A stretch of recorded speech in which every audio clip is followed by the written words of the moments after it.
Oman থেকে আজ 28শে December 2025 রবিবার সকালে একটি মৃদু ভূমিকম্পের খবর পাওয়া গেছে। ওমানের সুলতান কাবুস বিশ্ববিদ্যালয়ের ভূমিকম্প পর্যবেক্ষণ কেন্দ্র ইএমসি এবং সংযুক্ত আরব আমিরাতের national centre of meteorology NCM এই তথ্য নিশ্চিত করেছে। ভূমিকম্পটির বিস্তারিত তথ্য নিচে দেওয়া হলো।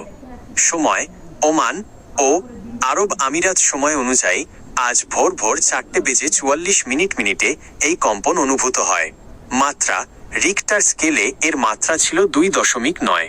অবস্থান ভূমিকম্পের কেন্দ্রস্থল ছিল ওমানের মুসান্দাম অঞ্চলের দক্ষিণে।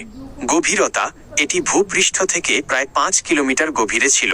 ক্ষয়ক্ষতির তথ্য, যেহেতু ভূমিকম্পটির মাত্রা 2.9 ছিল, যা মৃদু বা মাইনার হিসেবে গণ্য করা হয়, তাই কোনো ধরনের ক্ষয়ক্ষতির খবর পাওয়া যায়নি। তবে মুসান্দাম এবং সংযুক্ত আরব আমিরাতের উত্তর দিকের কিছু অঞ্চলের বাসিন্দারা হালকা কম্পন অনুভব করেছেন বলে জানিয়েছেন।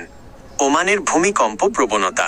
ওমান সাধারণত বড় ধরনের ভূমিকম্পের ঝুঁকিতে থাকে না, তবে ইরানের পাহাড়ি অঞ্চলে টেকটনিক প্লেটের নড়াচড়ার ফলে ওমানের উত্তর উপকূল, যেমন মুসান্দাম বা খাসাব, এবং আরব সাগরের প্লেটের কারণে দক্ষিণাঞ্চলে মাঝে মধ্যে এ ধরনের মৃদু কম্পন দেখা যায়।